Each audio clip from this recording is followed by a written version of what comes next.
about. Trying to figure out what it's all about. Existentialist. Am I worth anything or just a scout?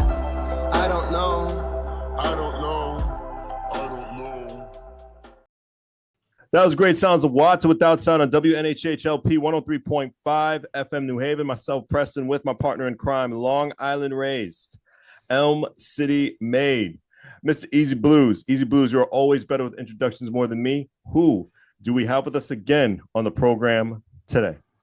Ladies and gentlemen, introduce. I want to really understand and really think about this. There are very few people in life that go through your life in such a wonderful parallel aspect of it. There are people who before you have done these incredible things, but to truly stay connected, to truly understand is one of the highest forms you can be out there. To see how life processes and to give what's truly necessary. So for that and that alone, I want you to put your hands together. Not if you're driving. If you're driving, please keep your hands at 10 and 2. Some people will call him Henry. Some people will call him Rodney. Some people will call him Ra. Some people will call him Awesome. A lot of people call him Unk. And some people just want to call him for a good time. And if you really want to matlock and chill, you will truly understand. Put your hands together for the amazing, the fantastic, the inevitable. Uncle Ra is in the building today. Man, what an introduction. I got you covered. Yeah. I got you covered, brother. Thank you. All right. He does his best. Yes. Mm-hmm. We're trying to get him a cameo deal. Yeah, seriously. If I get paid to do this on Cameo, oh, bro, I'll never leave my house. Oh, man. I will never leave my house again. I will become the person afraid of the outside. I will become that. I totally get it. How sweet could it be to get paid to do what you love that you do for free, right? Exactly. Amazing. Yeah. It would be dope and dope. But enough about me. Yeah. We've talked about me enough. Let's talk about you. Where you've been, how you've been doing. You know, you've been on. This is the second time on the show. You know, we were talking about the TNN stuff that you were doing, right, and all of that. But now you've evolved into a new evolution of content creator, talking about some of the coolest stuff out there, some of the stuff that we love the most in dealing with the nerd life and dealing with comic books. Now, I can't flip through my FYP without seeing, a little bit of truth being talked to by Uncle Ra. It's amazing. It's just incredible to watch. What has brought you into this path of content creating, and why are you talking about comic books? I mean, you're a man of the streets, sir. I didn't know men of the streets could be hanging out with comic book nerds. Absolutely. And that's a good question to ask. The funny thing is, this is actually full circle. I was a comic book head since the age of 7, 8. My father walked me. I walked into a gas station with my father in Tarboro, North Carolina, and I seen this guy with a big yellow shirt on, with big collar and cuffs and big afro and sideburns, very similar to my father dressing, and afro and sideburns. And the guy was Luke Cage, Power Man. So as a kid, I got to tell you, it was really amazing because I was like, man, this guy kind of looks like my dad, who was my hero, right? He looks like my dad.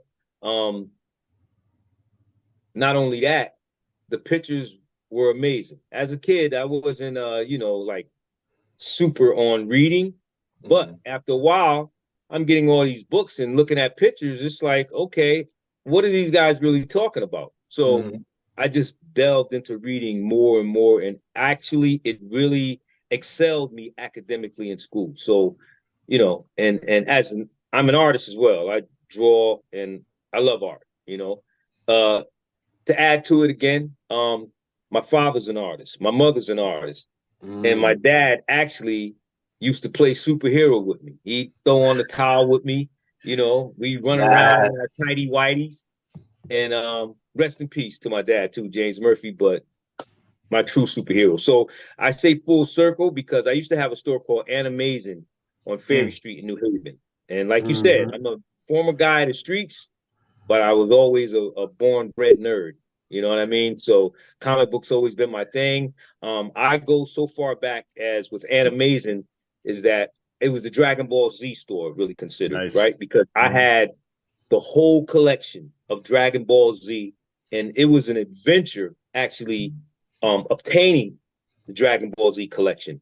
I literally went to Massachusetts, New York, New Jersey. I ordered directly from Japan. I spent numerous days and hours in Chinatown and New York Street. The story goes all the way up to 9/11, where the towers fell and Mott Street, Battery Park area was destroyed. That's a whole nother story. Too long to get into, but I actually obtained the whole Dragon Ball Z catalog, right? What? At what was it? 610 Ferry Street, and amazing, right? Mm-hmm. And I had people coming from all over the country to my store to get the Right. Dragon Ball Z series. And the thing about it was, I was like the only minority to do this. Even more amazing, do you know how hard it is to build a relationship with Asian people in I can a imagine. subtitled market, I can right? imagine. Mm-hmm. Yeah. So I became brother. Yes. That's what they called me, brother. Yeah. So that's a whole nother story as well, though. But it's just a lot with it, you know. Samurai X, Rooney Kenshin, just so much, just so much. So me really going full circle. If I never was offended by the internet when it first came in, because what I had was on VHS. Mm-hmm. I was there from the transition from VHS to VCD, you know, video compact disc, before it became DVD, you know. Mm-hmm. So I was you know, abrasive to the internet, because everything that I was doing now was actually being put right out there in front of you. And it sort of made me feel like, am I gonna be obsolete? Right. But what I should have done is I should have embraced it. And if I Mhm. would have embraced it, my gosh, I think I would have been a franchise of animation stores all up and down the East and West Coast now. Right. So that's the full circle. Thank you for asking that question. And amazing. Yep, that's it. How long was that store here in New Haven? Because Wow. I'm mad that I've been under a rock about this, and I'm mad that I recently just heard about this. Yeah. I was actually running strong for 7 years. Mm-hmm. Yeah, for 7 years. What was it? 1989. 1989. 1989. No. I'm sorry. 1990. 1990. or 1994. 94. 1994. Yeah. Now don't let me mess it up, because I just been with the comic books and all of that. Yeah. It's always been my thing. Right. So when I got into animation, not only did I have just a whole library of comic books, Mm-hmm. I had action figures, models. I was doing custom tees, you know, and everything was animation related. And it was it was phenomenal, man. It was a beautiful run. It was a lovely run.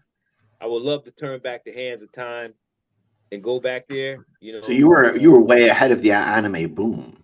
Oh, by far. I could tell you a quick story here, right? Go right ahead. Please do. We love your quick stories. Yeah. I was online one time, and one of my friends, Robert, what was his name? I forgot his last name. Rob. I just say Rob. He called me. He was like, oh man, you gotta tune into this, man. I'm online right now. He contacted me on Facebook. I was on Facebook. He was like, I'm online right now, man, and some guys are talking about in a chat room a Dragon Ball Z store that was in New Haven. It was crazy. It was a large chat room, and they was talking about my store, and you know, the only guy and this and that and that. So that right there freaked me out. I was happy to hear it. I had kids that I seen grow up, that came to my store, and how it actually changed the trajectory of their lives, because I had numerous kids of all walks of life, you know, color and creed, working in my store. It was a beautiful. It was a nerd haven. You know, and in the hood, a nerd haven in New Haven. Yeah, what? It was, you know, you didn't have that in the hood, you know. Right. So one time I was in Target. No, was it Target? Kmart. I was in Kmart, right? Mhm. And this kid, a young man, I'm not gonna say kid, walks up behind me with a full beard and everything, and he's like, Mr. Murphy, Mr. Murphy. And I look around and I see this tall Hispanic kid with a full beard and everything, with a mechanic suit on, and I'm like, yeah, puzzled, like, how can I help you? A little kid walks in behind him. He's like, yeah, this is my son here. Yeah, this is Mr. Dragon Ball Z. This is Mr. Murphy, and amazing. And he was like, I want to introduce you to my wife. So his wife comes up in a carriage with another baby in the carriage and stuff. And he just saying, yeah, this guy right here, if it wasn't for him, I probably wouldn't be here right now. I'd probably be in jail or this or that. And I remember him, liking animation and stuff, but he was a bad kid. Like, he used to run with the crowd. And here's the thing. Mm-hmm.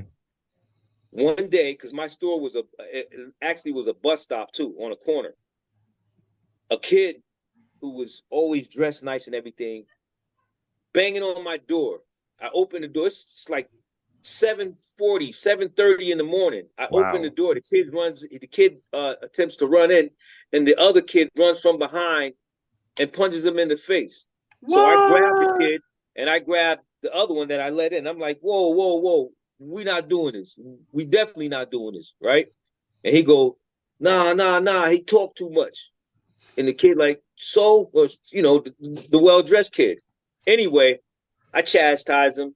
You're not going to do this. You're definitely not going to bring this here. If you want to come here, don't ever do that again. Of course. Display any form of violence around. Understood, right? Yeah. Most definitely. Boom.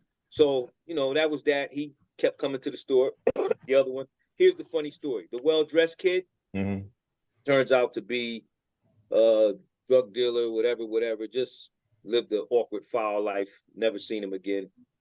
The kid that I thought was the bully, he was the kid that I seen in Kmart that was a mechanic. His family wasn't as well off or whatever. I guess they struggled, and he was correct. The kid that grew to be the drug dealer and everything else was spoiled rotten. He used to tease the other guy about his clothes and this and that. So the other kid pretty much kind of beat him up, but he liked it coming to my store, and he liked the relationships. He didn't want to mess that up. So I didn't know. That cleaned his act up. And he grew to be this productive young man with a family that was beautiful. Another kid ran away from home. I didn't know it. Like, I used to have groups of kids that would come after school. They're doing fusion techniques. I used to have video game tournaments, all type of stuff, like a whole lot of stuff going on, right? But this kid had ran away from school. He actually worked for me, Andrew. Excuse me, man. He ran away, and his mother, who never entered my store before, never would even speak to me, but her son came to my store every day.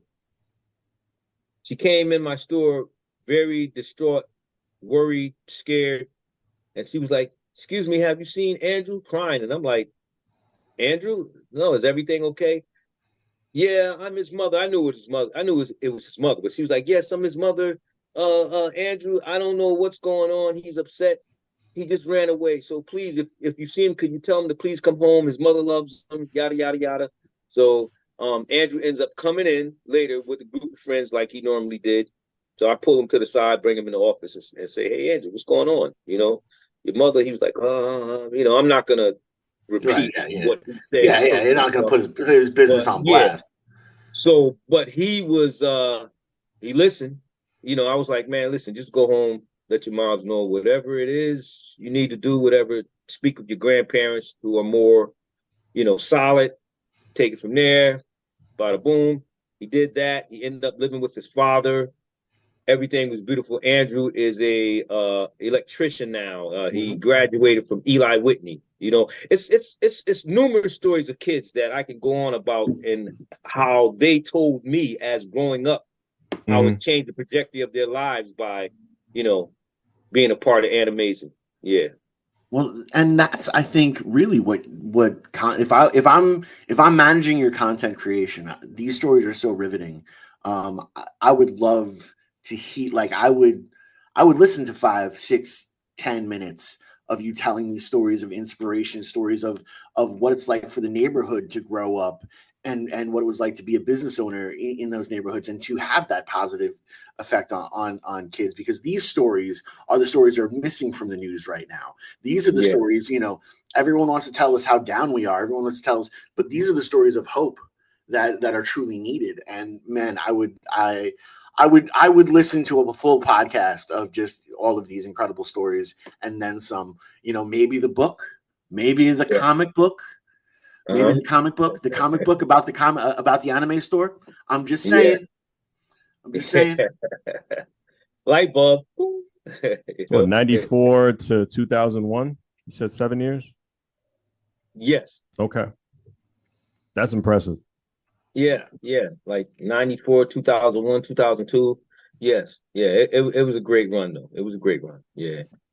Yep. So full circle to TNN comic connoisseurs, so that's why it's such a natural flow for me. This isn't work. This is just fun. Right. And I don't get paid for it. Of course, I would love to, but this is what I do. Yeah. And what broke into content creation for social media? The content creation, pretty much similar, right?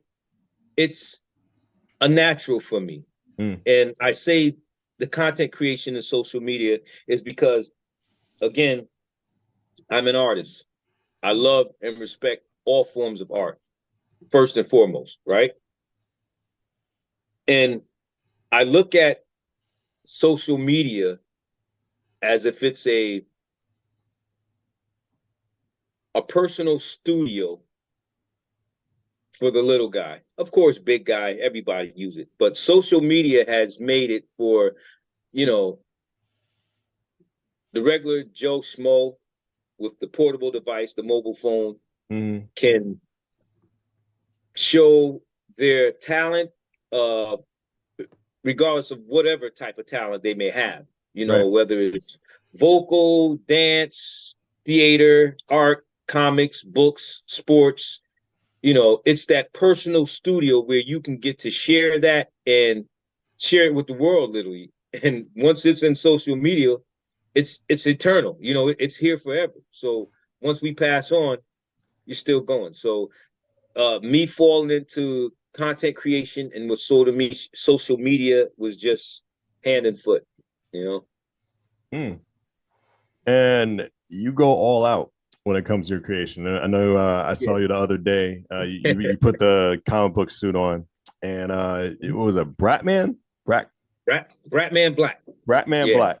Now, what is the origin of Blackman Brat? I know I said his name wrong. Now, right. Here's the origin of Bratman Black. Right.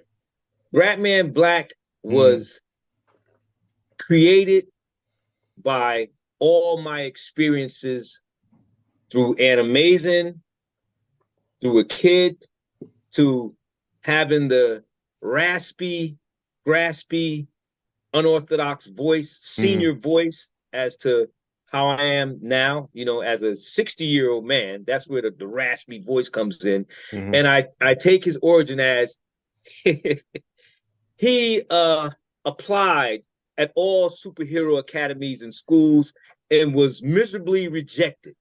For numerous reasons. He had no powers. He was a true unlikely hero.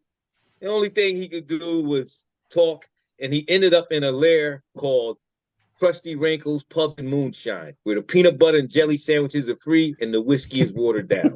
So that's his origin. This is where he at.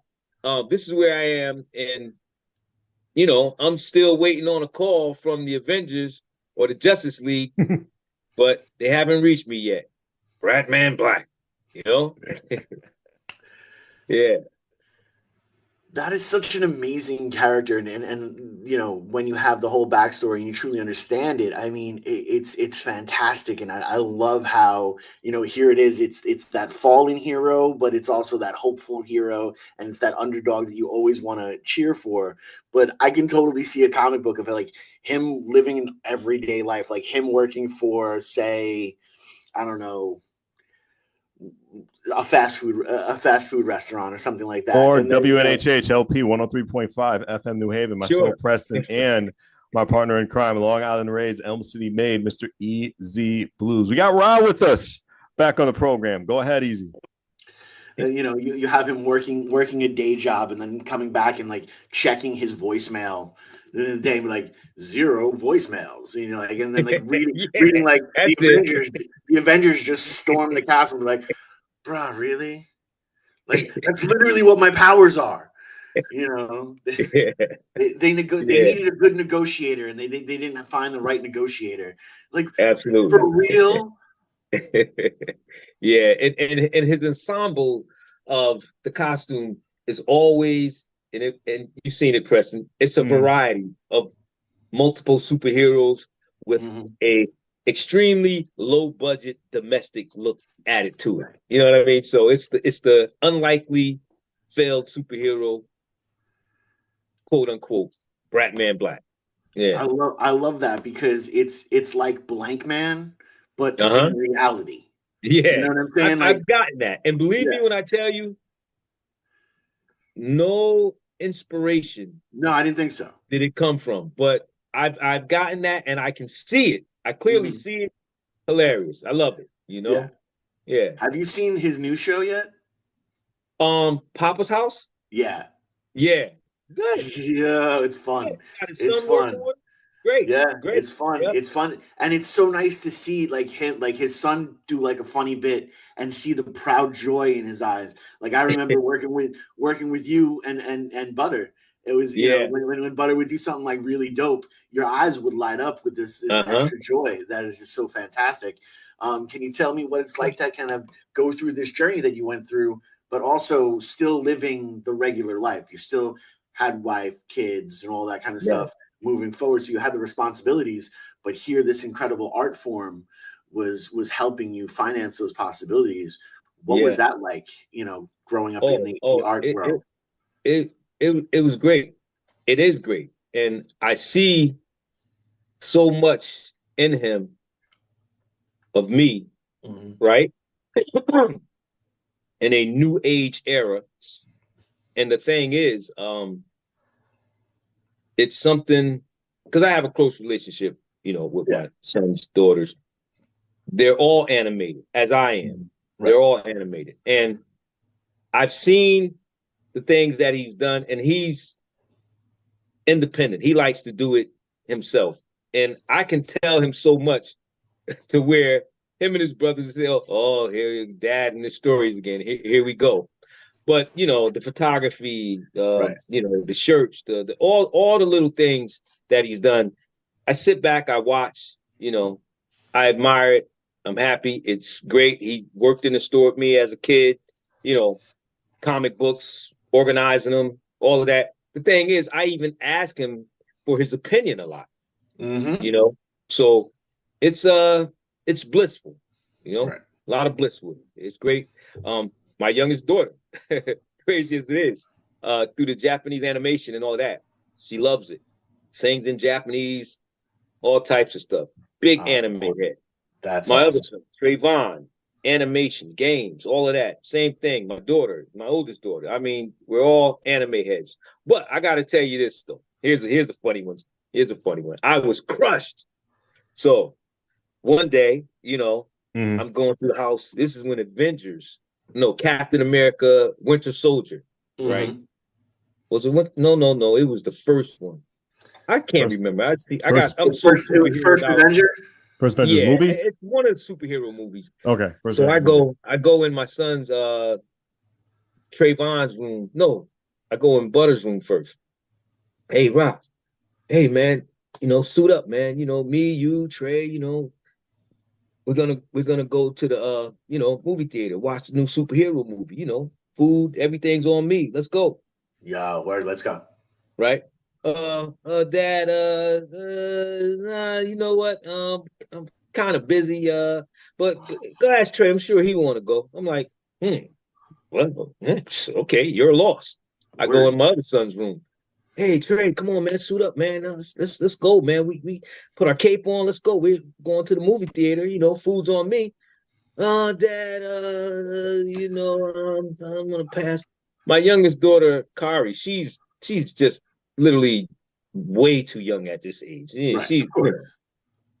they say go ask her. I'm like, yeah, okay, guys Yeah, got jokes. right. But the reality is, I'm crushed. Yeah, of I'm like, course. I'm crushed, guys. What's up, man? Why you just don't want to go? We do the superhero thing. Mm-hmm. So they broke down and told me honestly, well, Dad, honestly, we're getting older now. It's not that Yep. cool going to the movies with your dad. You know what I mean? And your friends see Wow. you.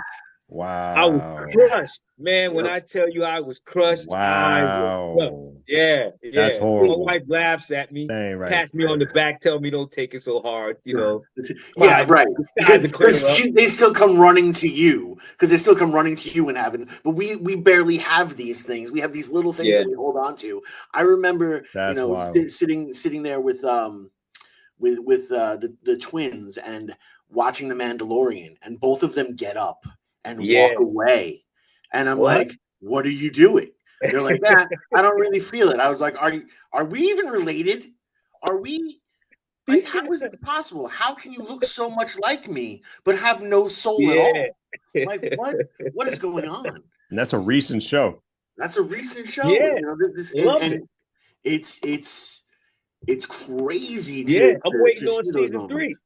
No, Nah, the no, movie, it's gonna be a movie. Oh, the movie. The movie. Okay. Okay. I 2026. mean, but I Yeah. love it that much. I love Mhm. it that much where, hey, listen, we no more, nothing going on with the movie, but Disney did a great job with the series. I liked it Mhm. that, you know? Yep. Yeah. What makes a good comic book to you? Oh, now a good comic book, first and foremost, the artwork. Mm. The artist, it has, that's the first thing. It has to be catchy. It got to catch your eye. So, and no disrespect to the, you know, kitty drawing artists who are not that defined. Mm. There's something for everyone, but not for me. If your artwork is subpar and stuff like that, it's not gonna attract me. So first and foremost, I want to see that artwork. The second thing is the writer, the story. It has to be compelling, intriguing, and draw you in with a great climactic end, as all superhero movies, comic books should have. But to make a great comic book, you have to have the trinity of the three. And the other thing is the anchor, the colors. You put all those together, the great story, the great colors, the artist to attract you right off the top, you got a winner. So that's why if I would say, do I have a favorite book? I have numerous. Right. I have numerous. What are ones that Character, pop into that's mind of? something different. Asking of a character, okay, that's more. I can more detail into that though. Okay. But a book, yeah. If you got if you have all those three things, that trinity, I Mhm. love it. Yeah. Can you give me a top 5? Top Ooh, 5. top 5 of Top all 5. time. No judgment Yep. zone. No judgment Top, zone. Doesn't have to be of all time. Your personal opinion. okay. Top 5. Luke Cage, Power Man. Okay. Mhm. Right. That's 1. The Incredible Hulk. That's 2. Okay. The X-Men. That's 3. The Justice League. That's 4. 5. Let me. I love so many books, man. I don't want to leave.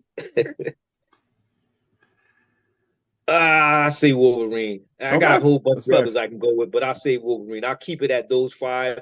If I just had only those 5 books that I can only read, it would be enough. Mm. But it's the market is huge. I love it. It's just all of that, man. I'll tell you. Yeah. And it's so super interesting that obviously your top choice in your top 5 is the book that got you into comic books. Yeah. There's not that type of loyalty with any other industry out there.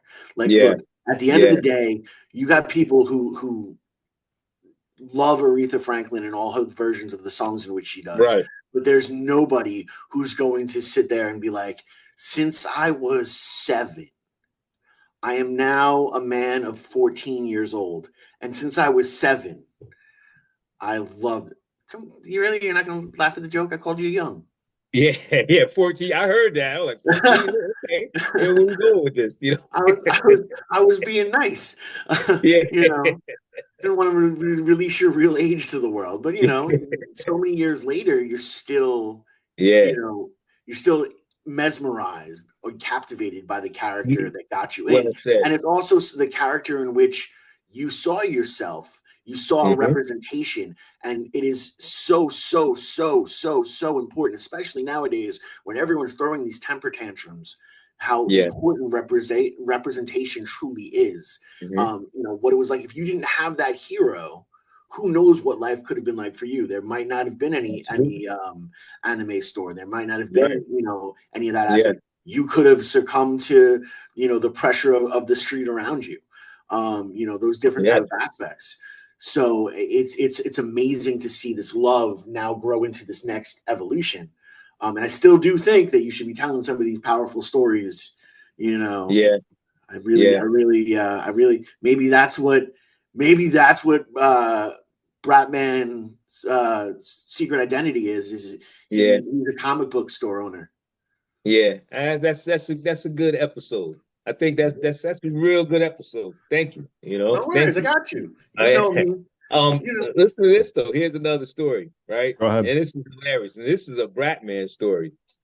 So I put it out. So far I'm on my 5th episode. I had a couple people call me like, "Oh man, I like it, great, funny, this, that." My buddy Glenn calls me, and he calls me like, "Hey man, what's up, man? I didn't see the new Batman episode. It was Thursday." I said, "Yeah, that's because I haven't put it out yet. I gotta shoot it, I gotta edit it, I gotta work on it." So he was like, "Come on, man, get with it." Send me the link when it, YouTube link when it comes out, whatever.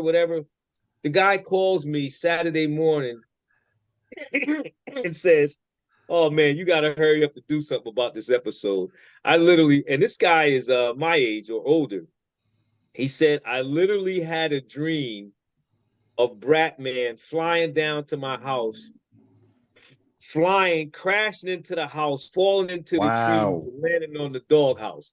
You know what I mean? But it was hilarious. He said, "Man, you seriously got to do something for me to have a dream of you, Bratman, flying, crashing into my house." It's like, yo, it got to be something. So I found that to be hilarious because that is something I can visualize as well, But that was good. That was good. I really liked that. So I take it as I'm going somewhere with this, So, I'll keep it moving. Yeah. Scale 1 to 10. How frustrated or how disappointed are you in fans purposely not knowing source material but claim to know the backstory of these characters, the comic books themselves, and just a true what's that white word to say? Actually, what would you say to these fans? Because I want to overextend myself. Okay. What I say to a fan, you said not knowing the source material, something like that? Not really knowing source material. Not knowing source material, but claiming that they know. Because you've been to numerous conventions and had debates with different people. What do you say to those people who have that ego but don't really back themselves up? Because I met different people like that, me being a nerd for a very long time. Yeah, for real. Like the people who say that the only real Spider-Man is the Spider-Man that has this that shoots the stuff out naturally. Don't hate on the GOAT, Tobey Maguire. Please don't. I'm just saying. Do not hate on the GOAT, which is Tobey Maguire. He is the trendsetter. That's all I'm saying. That's all I'm saying. But anyway, go ahead, Rob. I say this. That is, for this answer, that question in general, it's a slippery slope, right? Because if they're in conversation in general, they must have a liking to it. If not, they're just clout chasers and they just doing it for the gram. But if you want to move forward or be taken serious or get some form of respect, you're going to have to do your due diligence. You're going to have to research. So therefore, overall, that can make them put in the work. Now, for those who's just the clout chasers, this and that, you know what? I'm like, yeah, okay. Say cheese for the camera. You know, there's no love there with it. You're going to be who you're going to be, but right. Just for the gram. That one there, I'm not going to really relate with them. Probably don't even really want to conversate too much, to be honest with you. But I will because I'm a fan of it. So at the same time, you're showing that you don't really know nothing, but you're just talking to be talking. Right. I'm not going to debate you, but I'm going to give you a lesson. You hip check them. I'm going to give you a lesson. I'm going to ask you some questions where you can't fake it until you make it. Mm-hmm. You know what I mean? So it's like you got to really be what you claim to be, or you're just going to be exposed. So therefore, I think either you're not going to really want to conversate with me much more after that, and I'm not going to really want to be bothered with you too much. That's why it'd be more like, okay, yeah, say cheese. You know what I mean? And that's over. But for the true diehard fan, I love you. You know, that's who we are. And if you don't know, you're going to dive deep. You're going to dig in and get the research in and, you know, be about that. So the true fan is definitely gonna know and loves to find out something that he doesn't know. You know, you and say that's something that they was unaware of, they're gonna be like, "Oh, really? Oh, really?" So you know, after the conversation is done, they digging deep. You know. Yeah. Well, and that's the key thing, and that's, you know, because some people might look at what you just said and be like, "Oh, that's gatekeeping and blah." No, it's not, because if you're having that conversation and that person's mind changes and that person can truly understand where the point of view comes from, you're now expanding their understanding of the topic in which you were talking about. That is something that's huge. That's passing on the legacy, and it's not holding in the legacy. So no way are you saying gatekeeping. You're just making sure that, you know, people, you know, are not faking it to make it, you know, or, you know. Yeah. Kind of like one of those things when you're dealing with music, you know who's who comes from the life and who doesn't. Yeah, very much so. Yeah. Sorry, my computer froze real quick. I apologize. No worries. We had a good segment. We had a moment. That's fine. We had a moment without you. It's fine. I seen the epiphany. Poof. You know. Yes. What are some disappointing characters you've seen go into film? I'm gonna say this. This might be touchy, but it's not that I'm being naive or blind to what's going on today. I'm true, and this plays in part with your last question, you know, about source material. I'm true to the craft and love originality. I'll give you an example, right? Getting a little hot in here. I was watching Young Justice one day. Now this is, I hope I don't get misunderstood for this, but let me try to explain. I was watching Young Justice. I speak fluent Raw and can translate. Okay, great. I speak full Raw. I was watching Young Justice and I seen Aqualad and I forgot the other character name, who was a new character.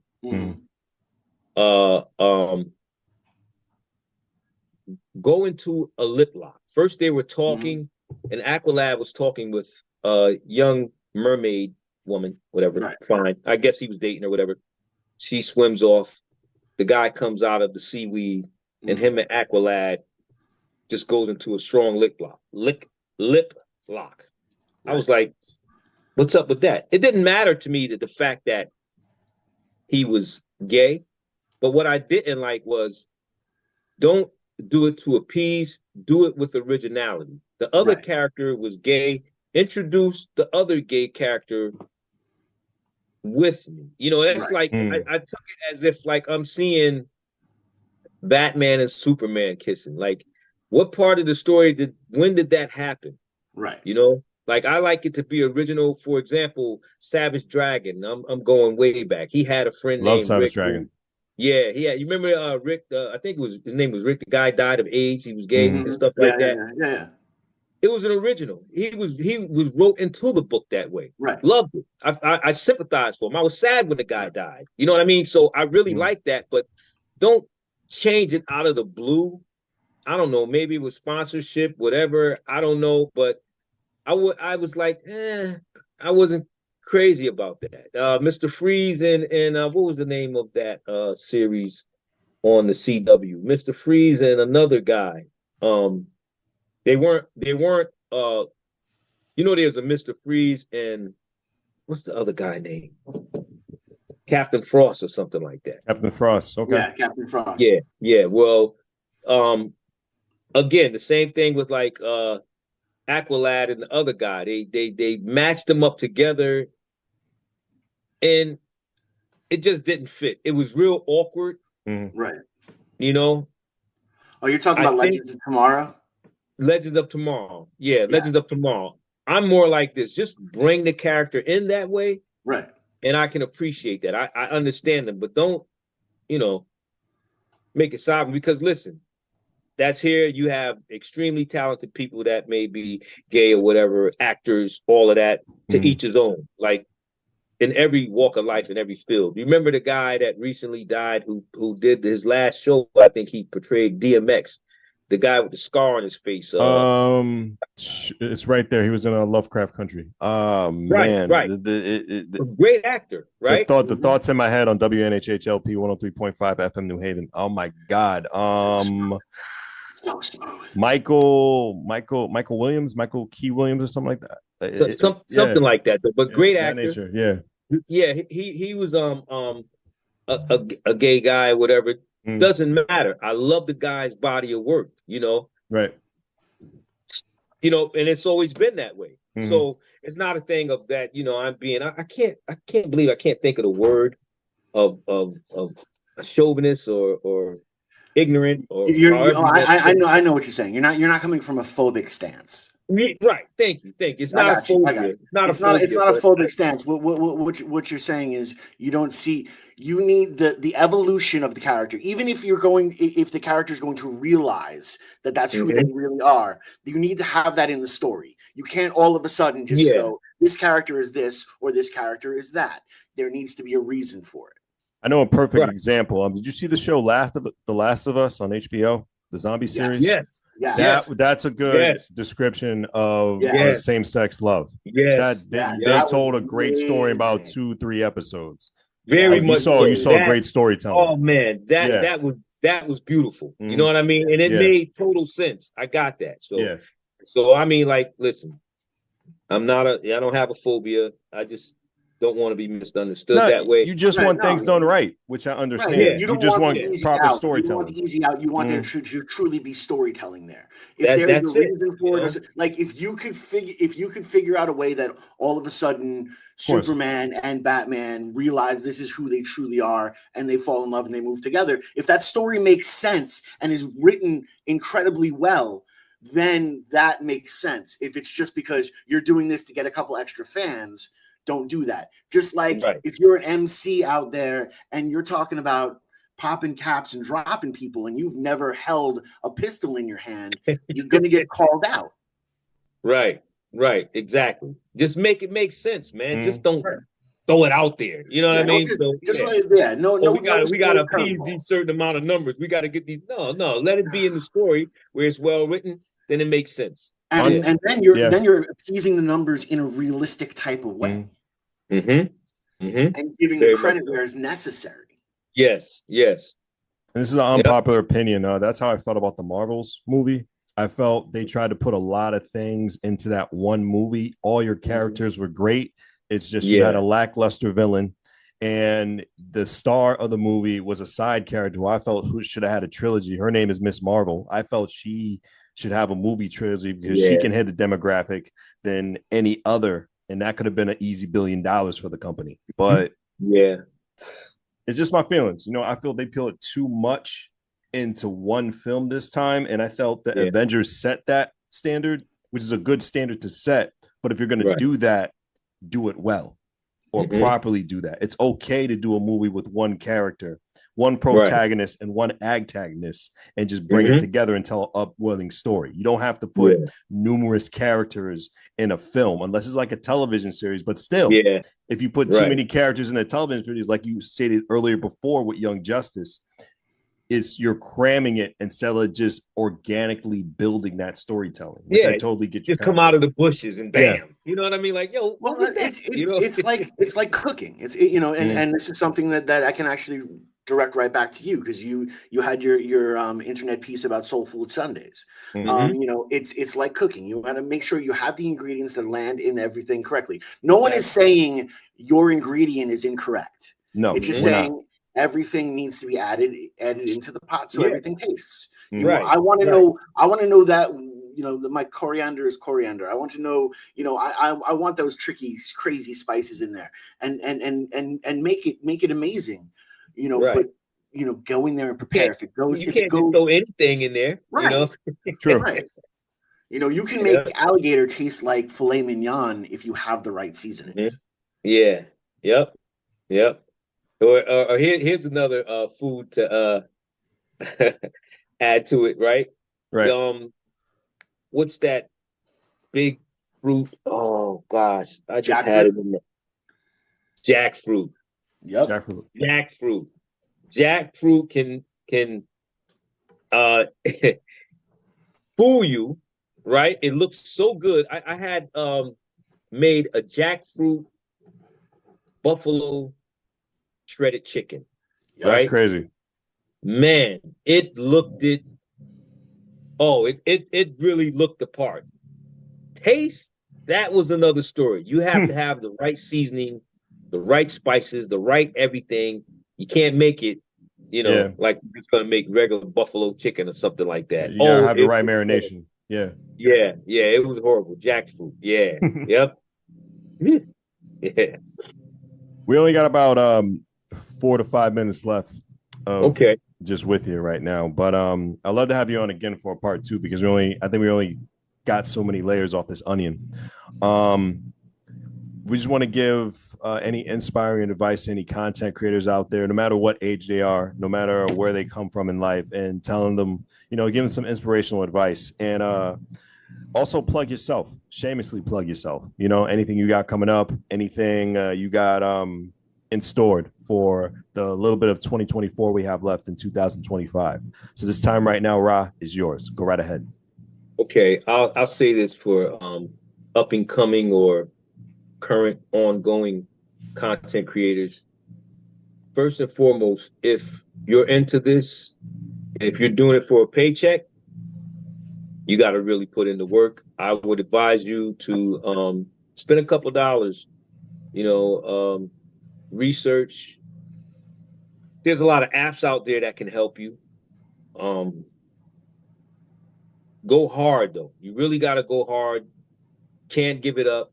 Like I said though, if you really want to make the dollars, put in the research, study. There's YouTube Studio Academy. There's quite a few different avenues you can take on it.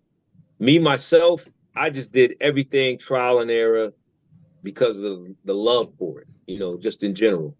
But just don't give up because you put in hard work for 3 months and, you're not seeing the results. You're going to get out of it what you put into it. And that's a fact, regardless of that. What you would do for free, eventually you will get paid for it because you are a professional in it if you just maintain and, stay in the lane. But so far as what I got coming out in general, I'm just going to pretty much the advice that I just said, I'm going to stick to what I'm doing. The TNN comic connoisseurs, narrating stories with the twist the way I do. Also the character Bratman Black, it's just fun. It's just love. Hopefully I get there where I can do this full time and don't have to hit the clock the way I do, 5-6 days a week, and being an alderman as well, and this and that. I'd really love to just do this. Well, I'm saying you also should look at doing a segment like, stories from behind the counter. You know what I'm saying? Where you're talking about some of these inspirational stories of what happened in the neighborhood and just having this art in that neighborhood and having this great place for culture in that neighborhood. You know, we need to have these stories about culture because that is what culture is. Yeah. You know, like I said, that's really a great idea. And I already got it calculated in my mind. It's two ways I can do it. I can, you know, actually do a whole episode, but nah, I don't think I'll do a whole episode.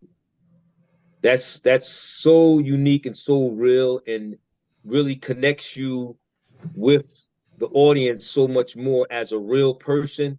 That's something where I got enough stories where I can just throw one little story out per episode up to what I'm doing. That's just like, you know, like a side piece of, you know, just go over it again. And it's, I like it. I like it, you know, and it actually pays homage to those that's out there that, you know, live through this story. And I go through that. I mention it and they'd be like, oh man, that was me, you know? So yeah, that's, hey, listen, I'm always open for opinions and ideas. Seriously. Yep, that I am though. Yeah. Thinking about some bloopers too. Because boy, man, that last episode I did, you want to talk about sweating in that mask? Oh my gosh. Woo. I remember. I remember. I was washing my face and sweat in there, man. It was summer. Wow, we appreciate you. Really do, man. Thank you so much. Thank you guys, man. I really appreciate the time. No doubt, bro. And we gotta get you back on again, man, because I like to talk all this nerd stuff with you. It's fun. WNHHLP 103.5 FM New Haven, myself, Preston, and Long Island Rays, Elm City made Mr. EZ Blues. Appreciate everyone. Thank you. Peace.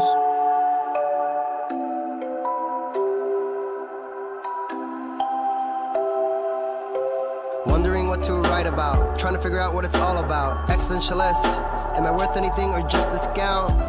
I don't know.